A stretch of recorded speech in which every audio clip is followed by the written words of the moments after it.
Welcome everybody to Spirits of Competition. My name is Beat Wies. Alongside with me is Arman Sami. We started our own companies and thought about why not start our own podcast. This is Spirits of Competition.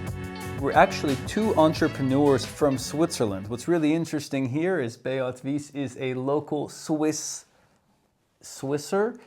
Or fellow, I guess I should say. A Swiss fellow. A Swiss fellow. And I'm actually from California. So not only will this give you a quick understanding of what it's like to start a company in Switzerland, it'll also give you the idea of what it's like for a foreigner and for a fellow to do it. We are here today at my distillery. So this is actually where I produce whiskey at March Distilling. In fact, we're going to open up and try some of it back here in a little bit.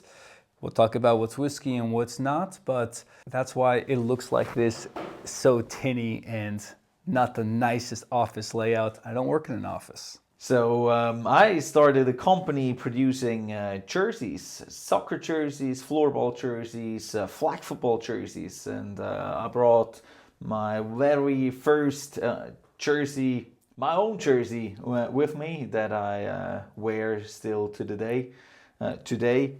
Of my own team, Winterthur Warriors, and this means a lot to me. I wear it all the time when I go into the competition, when I go into the game with my brothers in my team. At Spirits of Competition, we'll have a good old whiskey that is introduced by the boss himself when it comes to whiskey, the expert. And while having a whiskey, we'll have a chat about our entrepreneurial journey. And then of course, you always see a beautiful jersey behind us, and if you're lucky, I'll talk about it for a little bit. And if you're lucky, he won't. Duck you. Duck you. All right, awesome. Let's dive in. Why are we here? Let's have a whiskey. What did you bring with you today? So today we're actually going to talk about a whiskey I didn't bring here, I actually produced here. So this is March Distilling, and this is my first bottle. This is my FLF release. This is my first legal fill. Now there's reasons why you won't call this whiskey. It's see-through, it's not aged, it's more like a moonshine. But for me, this bottle actually meant a bunch of different things. For me, when I first came from the US to Switzerland, what was very challenging for me was kind of finding the things which I liked doing in the US, in Switzerland, and there were some things which I missed and I just could not find for myself. And one of those things was whiskey, like American-styled whiskey. There are distilleries in Switzerland. There's a lot of places you can have good whiskey, but it's not an American distillery. And I'm really far away from that. I'm not there yet. But there's some things that made this bottle for me very personal and stay kind of true to me. Just to kind of quickly talk about the layout and what's on it, it's called March Distilling. I'll explain March, but distilling for me was really important. Usually it's a distillery or distillers. There's different names that people will use. Distilling is usually not one of them. And for me this was important, not to be different, but I am distilling was important. I am producing it. And the fact that I'm doing it... The process of exactly, handcrafting it. The act of creation. Was why, for me, it's March Distilling. Now, interesting. If I could go back in time, maybe I would change it, because in Switzerland, when you tell someone the distillery's website is marchdistilling.com, oh my God, it's just like, you have to spell it out for everyone, because it's too long. Distill, maybe they would have figured out, but distilling is just a little bit more complexity that keeps people away from it. The company is called March because March was actually the month that I moved from the US to Switzerland, and it is the maiden name of my wife. So she is Swiss, that's why I'm here today, and her maiden name was Merz. And I thought this was a very cool way to honor her maiden name, which she gave up when she married me, but we spent a lot of time with her parents, and they really helped push, and my family too, but I thought it was a cool way to bring her side of the family and my side of the family together. Final kind of details, you might have noticed this little circle here. This is actually Enzo circle. But this circle to me is very important because this is the circle of life. Essentially everyone, if you take a paint stroke and you dip it in paint and you draw a circle, everyone's circle looks different. Some people might start off with a really thick circle at the beginning and it could get really thin at the ends, and that's symbolic of a person who's lived really hard and fast. And some parts will break apart and other parts will form, and you might have dips of have highs and might have lows, but this is really symbolic. What's really interesting is the circle usually does not start here at 3 o'clock, but for me it does, because March Distilling is the third month out of the year, and it starts and it ends with March. So that was part of the concept. I don't know if I've seen your business cards are also black and white. I don't know if you did the same thing, but I chose black and white for the first release because it's the easiest colors to use. It's 000 on every color spectrum. You can't get it wrong. Versus when I don't have it here, but next time we'll talk about my second release, and that has a little bit of red in there. And just to match that color red was a pain. I mean, from label to the wax on top. So there's a lot of tricky little details that come into it. Bummer you put away your whiskey. Let's try it now. Let's pretend you haven't tried it before. My very nicely clean glasses. I use a lot of. Cheers. I try to use as few things as possible, as many ways as I can. And I'd be lying to you if I said these glasses have not been used for all sorts of stuff. Of course, whiskey, and this has got enough alcohol in it at 50% to clear out anything that you could be worried about. Give it a little swirl before. You can let it clean breathe. it out. You can let it breathe, but I think it's going to be fine. Cheers. Nice. Cheers.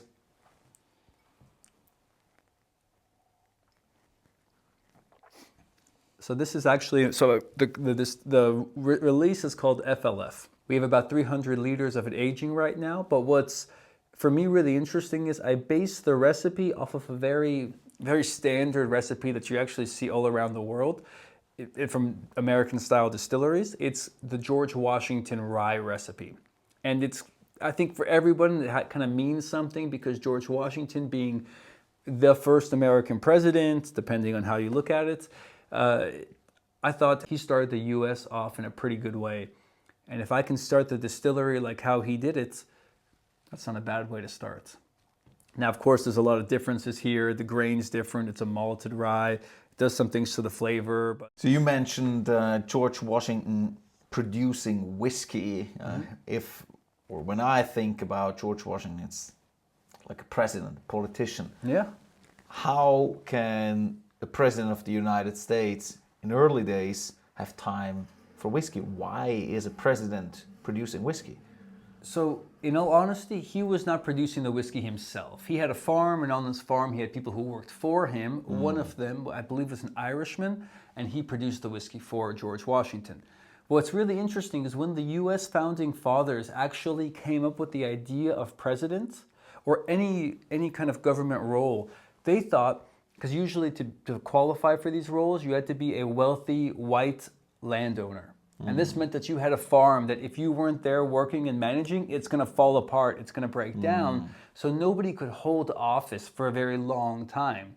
That's why they didn't put a lot of limits, like, hey, you can only work here for 4 or 5 years. Okay. They thought you're going to do 2 years and you're going to need to get away to get to your family and your farm and whatnot. But of course, times change. Now you have career politicians, which need to be perfect. Back in the day, if you had a farm, you were making whiskey. That's just hand in hand. It fits the circle of life, or the circle of kind of farming so well, distillation. So it was allowed back then? Back then, anybody could distill. In fact, even in Switzerland, back then, almost every farmer, if you had a farm piece of land, you could register and get a small still, but you could have a distilling license. There's actually still some locations in Switzerland. You have to produce X number of liters per year, but which have maintained their original rights of distillation through land ownership through the centuries. And when we talk about the recipe of that one, I don't know how many secrets that you can give up, or talk about here. Like, if you compare your recipe or ingredients to the one of George Washington, are there any similarities? Well, let's say this. The similarities are the basics. What percentage of grain is in the recipe that was being used? Maybe also the process, but that's kind of where it stops. In fact, by the way, he actually has a distillery open. You can actually visit it, and it's like still old school. People that work there dress up and do tours. So it's really cool to see. But in this Mount Vernon distillery, I believe that's what it's called. But that's probably where it stops because the yeast is different. The grain is, of course, from Europe. It's not from the US. And the processes, the still that he used, the yeast that he used to ferment, all those things are different. At the end of the day, it's probably at the bare bones the same. Every other detail has changed dramatically. And this is the FLF, first legal fill. Yep. I mean, I don't even know if I said that. Yes, thank you. first legal fill. Obviously, I think you tried it out before. Let's talk about let's call it the moonshiner before. But how happy are you with the first legal fill of yourself? So I think, so there's always, and I think for every entrepreneur, this is pretty important. I don't know if you felt the same with Harvey. I did not want to open a distillery. I didn't, it was that I was missing something. It was that something was not there that made me happy. And I looked around and I tried to find somebody else doing it. And they weren't. And I thought at the end, okay, I guess I have to. But even that took steps. Like it wasn't just like, okay, I can't find it, I'm going to do it myself. I was like, okay, well, what now? Lucky enough, it was COVID time, so I had a lot of free time. We had made some beverages when I was younger in the US before, so I kind of knew what it was like. And I played around with some stuff. I mean, you see here, I've got some examples of like all the different yeasts that this is the exact same beer in the production, but the only thing that's different is yeast. And of course, how it was distilled is slightly different. But I then spent quite a bit of time, almost about 2 years, kind of experimenting, playing around, looking at kind of what I could do to make it interesting with a product kind of fine-tuned to speak to me. And of course, something that I like.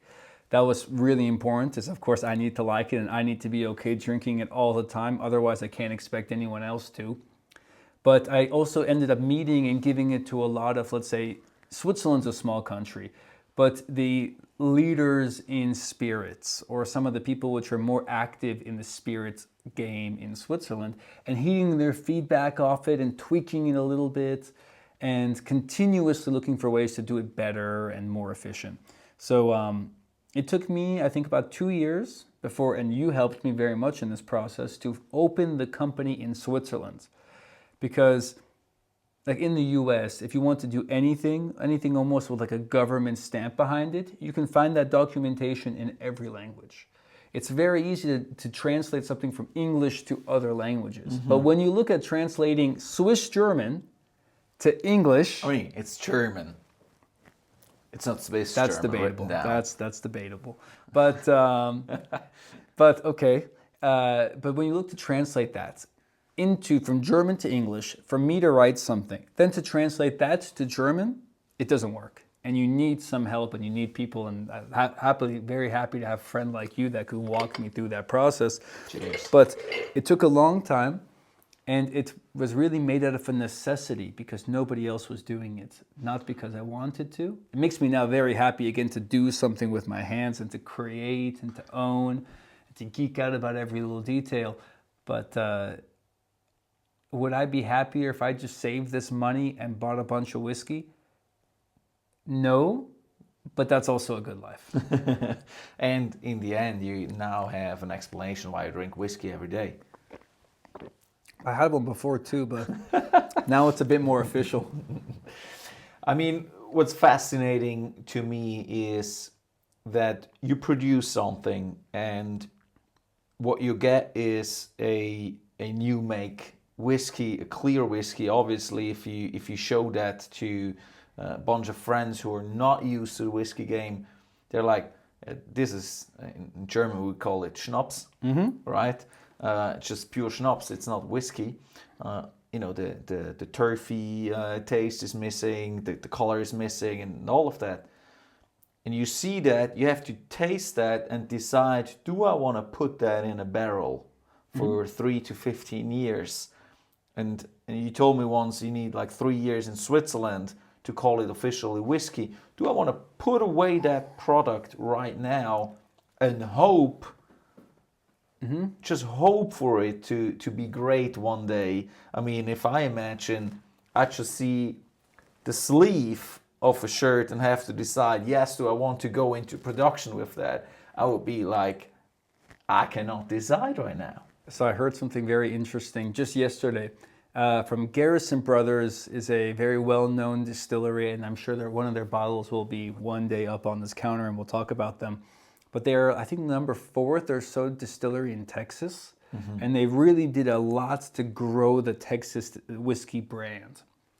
And his advice is, if you think you need $70,000 to get started in the whiskey business, add a zero. You need $700,000. And it's really interesting advice, and it's something that I did not quite understand until I got into the business, because not only do you have to spend a lot of money on the rent, on the electricity, on the raw materials, but when the product is finished, like the white whiskey which I have here, or the moonshine, I only release about 40, 50 bottles of them each batch. The real whiskey is aging in barrels. So the year that I've put this work into it has accumulated to a couple hundred liters of product, which is sitting in a barrel, which is hopefully going to be good.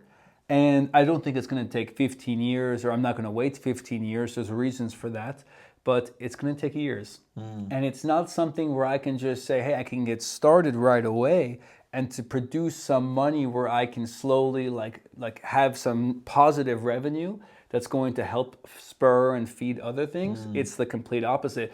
I have zero revenue, negative revenue for the X number of years until I can really start to sell some whiskey. And then you gotta make sure that hopefully you've taken all the right steps before, and every step that you've taken has been perfect, so you have a half decent spirit or product at the end of it. I think it's very cool that with you, I mean, I can already see there's like details where I'm sure you went back and forth, and you've told me about a couple of them.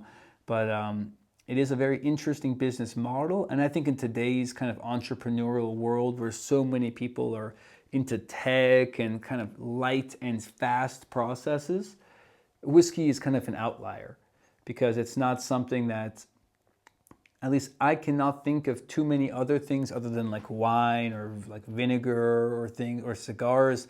But usually you make, you produce, you sell. And that's what investors want to invest in, and that's what they kind of recommend you do. So I think I'm going to have a very different opinion in many of the things. Like how I budget my company versus how you budget Harvey, I'm sure is totally, day and night. Totally different approach. I mean, we have direct feedback. First of all, we start with a design talk, hearing all the wishes and inspirations from our client, usually sports club in Switzerland, Germany, or Europe, and they talk about who are they, like what are they proud of, or where are they from. Like my own team that is hanging here, we put the street map of the club where it's from, Winterthur in Switzerland. We put the street map on the chest, and the funny detail is we put a little football at the point where the stadium is of that club, and the cool thing about it, it's right above their hearts. So they carry their home stadium even on road games on their hearts, right? And these are the details that I love about our product. And coming back to the topic from before, we get direct feedback. If we come out with a design proposal, the customer can tell us, I love that, or I don't like that. And we can change and hear from all the customers when they unwrap their own jerseys. So this is today, but start off at the beginning. Where did Harvey come from? Who is Harvey? Do I know the guy? You sitting right next to him. Where is Harvey come from? I mean, I played American football for 10 years in Switzerland, and I had a head coach, my very last one, that was Evan Harrington. Props to you, Evan. He came up with the idea to sell American football jerseys in Europe. and he knew a guy from Pakistan who produces some jerseys and pants and all that, and he called me, "Hey, Beat, you know business, right? Can you help me?" So we had a dinner together. It was good. I've done that call a couple times. Yeah, so we had dinner together and talked about it. We ordered some samples from the guy in Pakistan, and we got a lot of trash. But I saw a soccer jersey and soccer shorts in all these samples, and please note, we both came from American football, and we looked at it and said, "Oh, this looks like a soccer jersey. Let's sell that." But I started off designing a jersey for my very own flag football team that I started rebuilding back in 2017. And back then I didn't have any employees, right? So I looked at my computer and said, where can I design a jersey? Fun fact, the very first design was made in Microsoft Paint. And I mean, there is not a single soul on this planet that can truly design something on Microsoft Paint. It looked horrible, but that Pakistan guy understood what I wanted and provided me with a jersey that my team liked. And, I can bring it up sometime and show it. And it had stripes on it, pinstripes, in remember of the Yankees. Because Yeah, of course, but okay. I mean, I saw a video once where some American dude said, "Why the Yankees always win?" Because they have pinstripes? Because the pinstripes kind of distract the opponent, because the opponent looks on the tiny little thin pinstripes, they get distracted. That's why the Yankees used to win so much. And I thought when I rebuilt my very own team in flag football, I thought, like, yeah, winning is good. Let's help it with the jersey. We ended up losing almost everything in the first season, but celebrated the first touchdown and even the first down, like we just became world champions. I believe it. That's how you got to do it, right? Every little like fight, every time that I think it was, you've definitely had it too. I mean, I went through so much stuff where you think you do everything right. You know that you do everything right, and there's some weird rule or legislation or some auditor that comes in and says, no, that's not right. And then you kind of, your first thought is, oh, this is a loss. This is going to cost me a bunch of money. It's going to be hard. But once you figure it out, for me, that's like the biggest win, because there was this challenge and you overcame it and you keep going and life did not stop. The building did not burn down and you're still printing jerseys. And now you have your pinstripes. Maybe you've got the second version of the pinstripes, because in those days, even I think for printing clothing, you're pretty restricted in what you could do. They were probably afraid to put a 17 right in the middle, because one time you get printed here and get printed there. And now you've got the most intricate, complex jersey. I mean, we'll give you like a close-up of this later, but the Warrior jersey, which is on the left of the Harvey, actually like in the middle of the two Harvey logos there, just to the far right of it, you've got the Viking on the horse, which is in the same line as the city map. So it's really exactly. You talk about that one with the Warrior on his horse. Yeah, that was important to us to kind of have a good balance in the jersey. We couldn't make that like yellow, and I think people that listen to that show today don't see it, but I mean that was important to balance it out and have these lines look like streets of the hometown, but no, it's actually part of the logo. That's pretty awesome. No, I think it's great, and again, that's something that's going to distract the guy on the other side. That defensive lineman is not going to hear hike and, what is that? Bam! Already we play him. flag football. There are no D linemen. Thankfully, that for middle the linebacker with really good eyes. It's gonna... exactly that dude. So we met in the U.S. actually while you were visiting us or visiting for school. We met in school. We'll tell that story, I'm sure, later. But that was your first jersey. I don't think at that point you decided, I'm going to make a company out of this. And I still don't know who Harvey is. I've not forgot. So the first jersey, I mean, it was just a dream. Maybe we can sell it. And I realized very fast, no, you cannot sell that because it was horrible. The quality back then was horrible. When we reordered, the jerseys were a little bigger, sometimes a little smaller, so you cannot sell that kind of quality. They were accounting for COVID gain. This is before COVID. That was way before back COVID, in 2017, and we got some new players. We reordered, and it got a little bigger, right? And one time I got shorts that were as long as like to your calves, huh? almost to the calves. All right, you cannot sell that kind of stuff.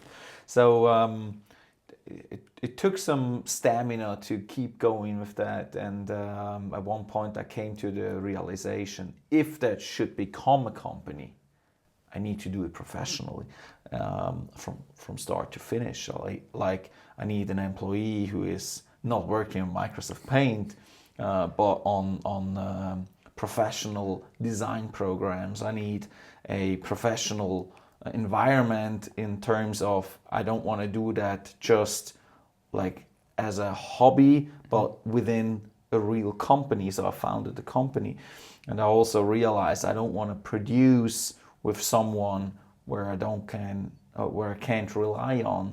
So I was looking for a new manufacturer and found one in Europe that does an amazing job.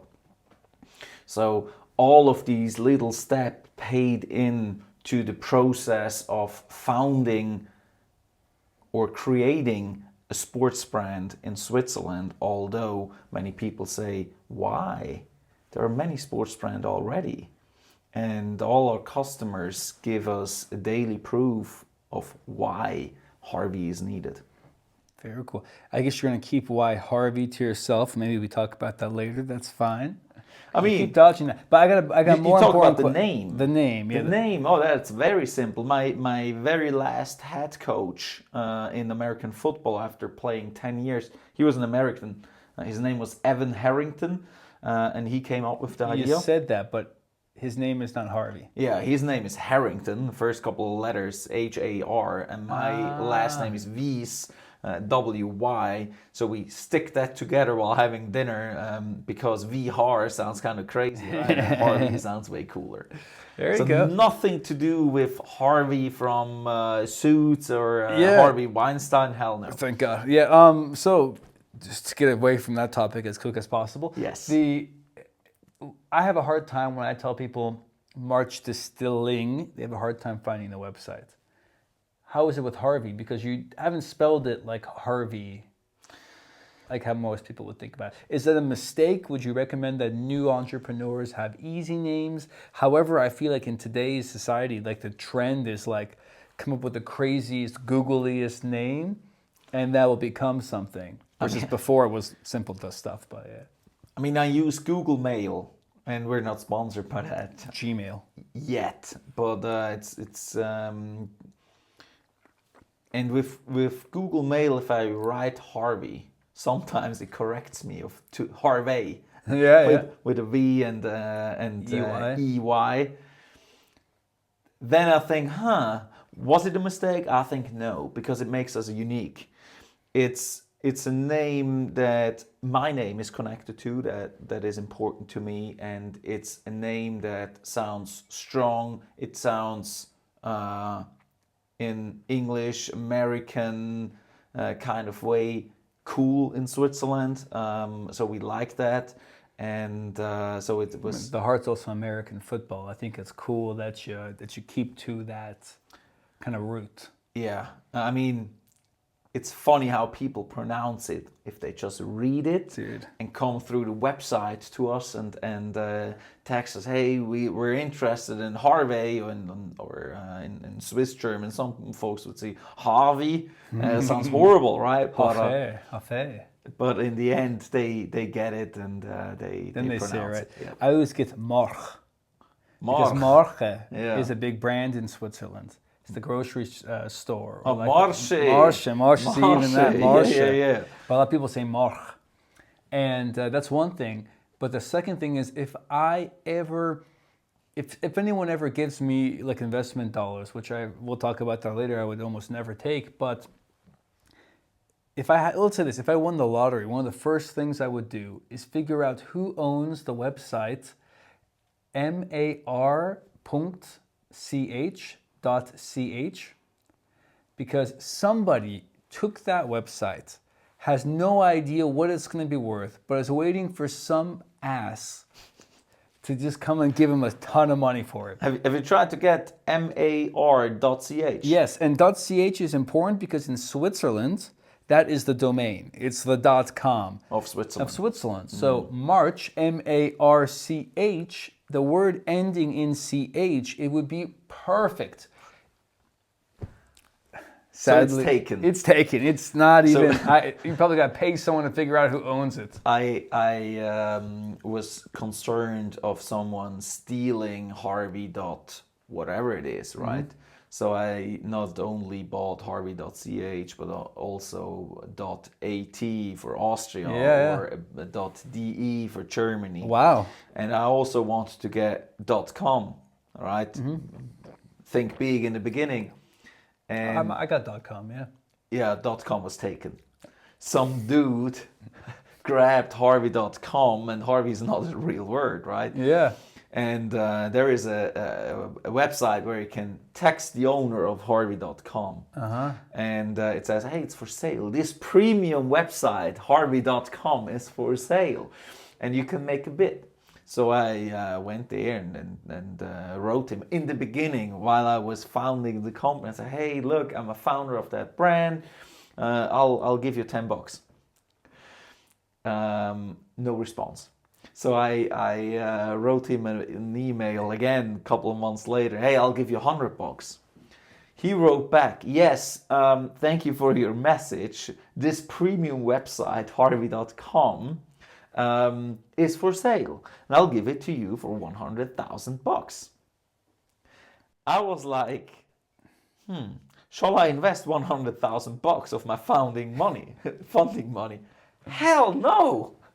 So Harwy.com is taken. Yeah. If anybody out there wants to buy it, and Christmas is about to come on, hit it. Payouts, Yep. Harwy.com, yep. Harwy.ch. Harwy.ch. But I think it's important because I'm curious, I'm sure this has happened, where people have decided, hey, this is the company name, this speaks to me, but because the domain or because something was not available, and they were so powerful about it that right at the beginning they invested the money and they bought it. Like when you're looking at your actual, like your income statement, and you have a very good website, you can put that website as worth something, as an asset. And that's quite crazy to think that I bought the website for 100, that means it's worth at least 100 and it appreciates over time. But at the same time, that guy, I don't know when he bought it. You have to think he's paying about $25 probably a year. Not a lot, but not 100,000 worth, but he's paying some money just to keep that address under his name. Keep it going. I mean, in the end, I talked to my IT guy and he said, look, it just doesn't worth it. The biggest risk that you have in not owning the website in all the endings is that when you get big, someone that owns a .eu, .it for Italy or whatever it is, put some negative content on that and gets to you wanting money for it to take it down. That's like the reputational risk that you have. Okay. But as a startup, as a young company, you cannot buy all the domains out there in the world just to prevent yourself. No, especially not with a 3-letter name. No, Yeah, see? no, or 5-letter name. But that's interesting because I would imagine that's defamation. Yeah, it is. But I mean, some criminals don't care. And good luck finding who that person is in a different country. That's, yeah. You for sure will pay with bitcoins. Yeah. Put money in a Bible and send it. Yeah. Very cool. Exactly. I think because we're going on for a while now, you had some questions. What are the questions? Why do you continue? Or what keeps you going? Oh, that's a good question. Why don't I stop and cut my losses? there's probably multiple factors into it. One factor, it makes me extremely happy to make something, to be building something. And right now the area doesn't look nice. It's not like a fancy place. It's not the place I was looking for when I came to Switzerland, but it's taking such amazing steps, and I paid for it and done everything 100% myself. And that is such a good feeling. Although it's not where I need it to be, I want it to be, it's taking its time. And like whiskey, it takes time. It needs time. You don't rush this. It's not something that if you throw $1 million at me, I can't tell you I'll be making something better. I can't the place would look nicer, but that's about it. It needs time. It needs this process. And I think that's very important, especially for today where we want a very quick result. And if you have investors, they want their money right away and back. Staying independent means you can make the wrong decisions for the right reasons and be okay with it and not be in pain. I think the second reason is a little bit of the gambler's fallacy. I mean, this was a fermenter which broke the other side. One of the screws broke off, and I could probably get it fixed from a metal guy, but I use different fermenters now, smaller ones, and to throw it away, the thing was like $200. Not a lot of money, but $200 is $200. Now it's furniture. But this is the stuff which is worth nothing now, right? This is like, where should we put bottle number 1 if that thing didn't break down? Right. It'd be down here somewhere, like in between, under the sofa. You wouldn't even see it. But what's I think really important is for me, what would I do with all this stuff? So the gambler's fallacy is totally in me. I've invested so much, I can't stop. I don't want to stop, but hey, if I get kicked out of this building, my first thought is I need to find another building right away because I gotta move in. I gotta get this stuff put somewhere. I can't just move it into my garage. It won't fit. So pure passion in the end keeps you going. Pure passion and investing so much and diving so deep in that you can't dig yourself out. That sounds horrible. No, I think you need a little bit. I think you need a little bit of pressure. Yeah. I think if there's, we talked about this before, not on the videos, but if it was too easy, everybody would do it. Yep. If it was too easy, it wouldn't be fun. And if it was too easy, you probably would get bored. At least that's who I am. So it needs to be a challenge. It's like if you play a game of football or flag football, soccer, whatever it is, as a grown man against like middle school kids. It's easy. It's fun for one afternoon, to ball a little bit. But after the third time, it gets boring. Yeah. And the challenge is missing. The competition is missing. That's the reason why the name of this podcast is pretty accurate. Spirits of competition. I think we just embrace the competition. We love it. I mean, I absolutely love the competition. Went to play some paddle yesterday with my girlfriend and a good friend of us, and El Padel from I think it's from Spain. So we played for an hour, and I was so tired yesterday. Usually I go for it and try to make a play every time the ball is coming our way. But yesterday I told my girlfriend I always play with my girlfriend against my buddy and his girlfriend. And yesterday I told my girlfriend on the way there, girl, today you gotta save us. You gotta make some plays. I'm tired today. When we were done after an hour, she told me, as soon as you step on that court, game on, and you were flying around. That's just the spirit of competition, isn't it? There's no reason to stop. You can't even slow down even if you wanted to. It's just That go. That just keeps you going. So to answer the second question yourself, why don't you stop? The question should be, what keeps you going? Or why don't you stop? Why should I? Takes too much time. It's a lot of money. I think one day we'll talk about the finances of what I do and what that costs versus you, because I think it's very interesting. My expenses are taxes and supplies. your highest overhead are the people. So like you have a full-time employee, right? Yeah. Full-time. Yeah, 40%, 40%. 50% now, soon So- 70%. So you have an employee that depends on your income on that money. You could stop and start saving all that money. Buy stock.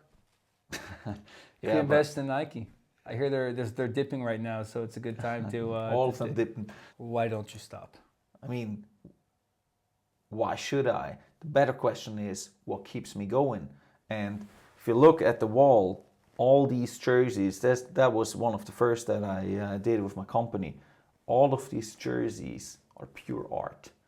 Unique pieces for individuals that chase their dreams, mostly in their free times, but they chase their dreams, they're writing their own sports history, their very personal sports history every day in practice, and they wear our jerseys when they go on the field, and that kind of keeps me going.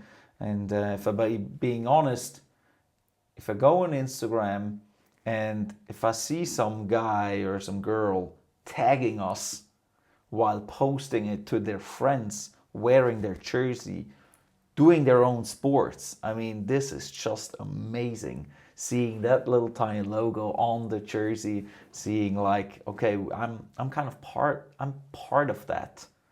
So making them feel, because I think the answer, for me first, it sounded vain. Like for you, it's so important for you to see your name and your brand and your company on people. But I think at the end, what you're trying to say, which it's funny, it took me a while to get there, is you are so proud in the pride that the people wearing the jerseys have for their team, for their area. And probably what they're just doing is thanking you for having that opportunity to be a part of the design, to feel at home in that clothing, in that jersey. And it's not just something somebody from marketing or some old guy that's been running and sitting on that team and that jersey's always looked like that, it's going to keep looking like that, has been doing. I mean, if you look out there, there are plenty of jerseys that look similar. I just talked today to a customer, and one of their clubs that she's playing in has a different brand, and the jersey looks exactly the same, like a competitor when I play sports in Switzerland, like a different team of the Winter Warriors has the exact same jersey in different colors than she has in Germany. Okay. I won't drop some names, but that doesn't happen with us. You know, it's unique art that you put on your jersey. We truly try to put the DNA of a team, of a club onto their jerseys when they go into playing a game that they love. It's probably a horrible analogy because you don't have tattoos and you're not into tattoos, but it's like going into a tattoo studio and looking at the wall about what the person's done before and saying, I want that one, versus going in and being, hey, this is who I'm about, this is what I care about, and having you design a tattoo that's perfect for them. I mean, of course, we have some references on our website to show what we have done before, and I think I've seen a couple where people have taken the city map, how you kind of have it. The city map of our customers, like the Warriors are the only team that have the city map on it, but for new customers, I always recommend, hey, go on our references, check it out, and see what you like. You know, do you like the skyline of your city? Do you like the city map of the city? Or even the way it looks? Do you want a clean jersey? Do you want a like wild one with a lot of stuff going on the jersey, or do you want it real clean, and so on and so forth? We have a customer that has a river on it, and a different customer says, I like the river line, but I have something else. I have the line around my city, and so they take inspiration from existing jerseys of Harwy, and they throw it at us and say, we like that, but make it ours. Yeah, that's beautiful. I think for the creative, that's amazing. Because also for people which are uncreative, maybe like the players, they're great players but not creative. They need that guidance. They know kind of what they like and what they don't like. But it's a lot easier to say, show me 100 examples, I'll tell you what I don't like. And if they're all black and white and some different versions and lines, but they're all the same, easy to say you don't like any of them. But when something is specially made, even when you're not good at articulating and saying everything that you like and don't like, that's pretty amazing. Yeah. With that, I think we should cut it off for this little video, and then we'll have another one diving into it. I really want to talk to you about kind of like the process that you go through when you have someone design a jersey. And I think another topic that you do at Harvey very, very well is the community that you've created. I think that would be very cool to talk about. See you next week. Cheers to man. that.